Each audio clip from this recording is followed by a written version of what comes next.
تو پتہ کیا چلا کہ ہم کیوں دنیا پر بھروسہ کرتے ہیں، دنیا بنانے والے پر بھروسہ کیوں نہیں کرتے؟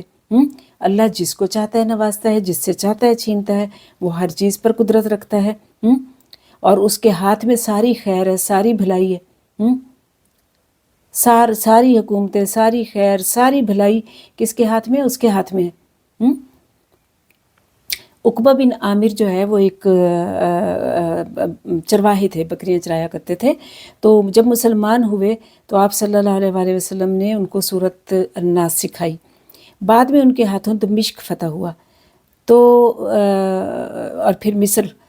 تو آیت نمبر یعنی 26 میں بھی یہی بتایا گیا، اور وہ بعد میں وہ جو بکریاں چراتے تھے وہ گورنر بنے۔ اب دیکھیں کہاں ایک چرواہا اور کہاں گورنر بننا، کس کے ہاتھ میں عزت ہوئی؟ کہاں مدینہ میں جو لوگ تھے وہ بڑے عالم تھے، وہ بڑے اہل کتاب تھے، بڑا ان کا جی چودراہٹ تھی اور منوپلی تھی، کہاں وہ مسلمانوں کے ہاتھوں ایک قبیلہ بنو قریظہ سارا قتل ہوا اور باقی 2 مدینہ سے نکال دیے گئے۔ تو کس کے ہاتھ میں ہوئی عزت اور ذلت ساری؟ اور اسی طرح غزوہ خندق میں جو خندق کھود رہے تھے مجاہدین، یہ بہت لمبی چوڑی خندق کھودنی تھی اور تیزی کے ساتھ یہ کام کرنا تھا، وسائل محدود تھے، بنیادی انسانی ضروریات کا بھی ہوش نہیں تھا۔ اور جب یہ کام مکمل ہوا تو مطلب آپ صلی اللہ علیہ وسلم خود بھی اس کھدائی میں شریک تھے۔ ایک چٹان یا پتھر جو توڑا جا رہا تھا، آپ نے ضرب لگائی، کیونکہ اس سے پہلے وہ لوگوں نے کوشش کی، نہیں ٹوٹا، آپ نے ضرب لگائی، وہ ٹوٹ گیا اور اس سے شعلہ نکلا، اور دور تک روشنی پھیل گئی۔ آپ نے فرمایا اللہ اکبر، فارس، یمن، شام کی کنجیوں کی بشارت ملی ہے۔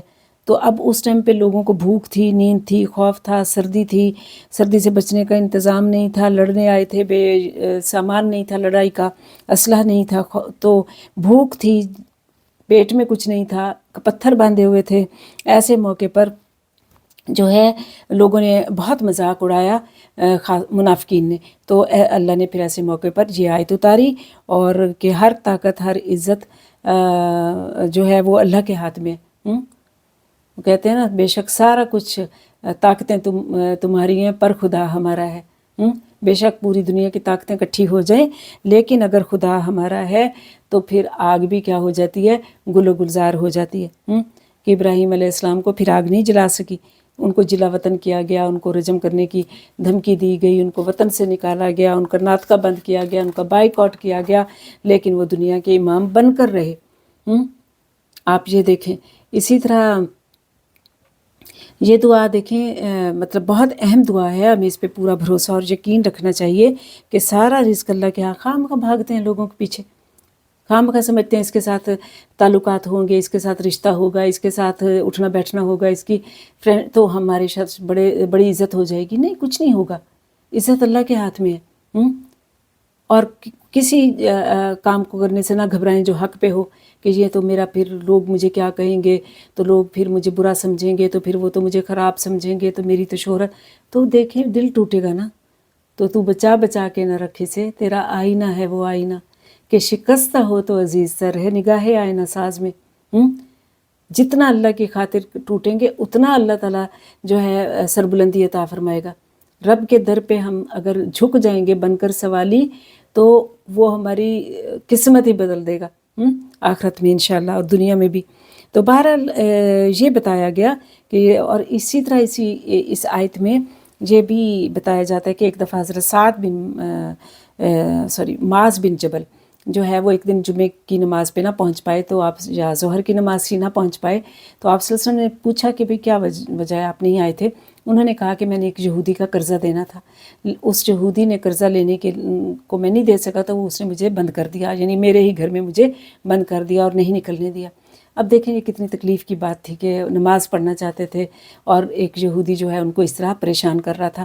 تو آپ صلی اللہ علیہ وآلہ وسلم نے ان کو یہی آیت بتائی کہ یہ پڑھیں۔ تو یہ کیونکہ رزق کی تقسیم بھی اللہ کی طرف سے ہے، وہ مالک ہے، مالک الملک ہے، فیصلے کا اختیار بھی اسی کے پاس ہے، وہ مالک یوم الدین ہے، رزق، زندگی سب اس کے ہاتھ میں ہے۔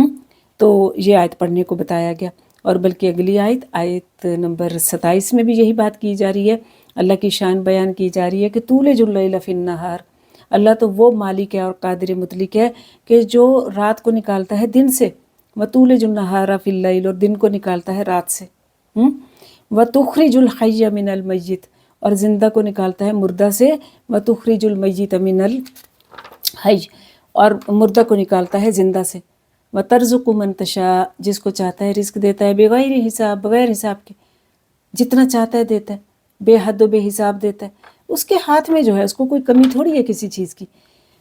تو بہرحال یہ اللہ کی قدرت بتائی گئی کہ یہ دنیا بھی تضادات کا مجموعہ ہے، دیکھیں دن اور رات کا تضاد ہے، اندھیرے اور روشنی کا تضاد ہے، گرمی اور سردی کا تضاد ہے، عزت اور ذلت کا تضاد ہے، زندہ اور مردہ کا تضاد ہے، تو دنیا جو ہے تضادات سے بھری پڑی ہے، لیکن یہ سب کس کے ہاتھ میں؟ اللہ کے ہاتھ میں، اللہ کے ہاتھ میں۔ ہمارا کام کیا ہے؟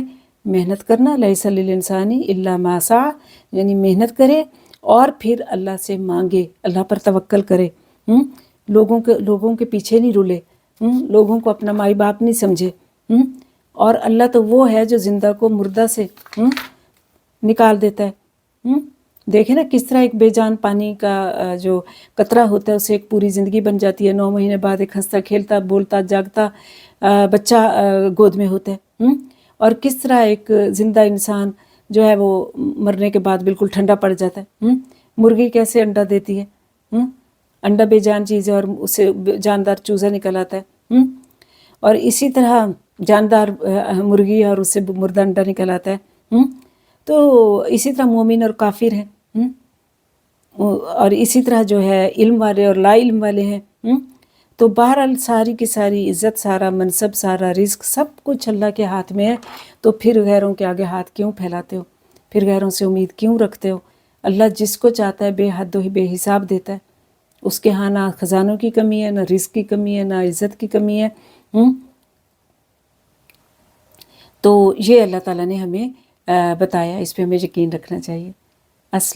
وآخر دعوانا الحمد للہ رب العالمین، ربنا تقبل منا انک انت السمیع العلیم۔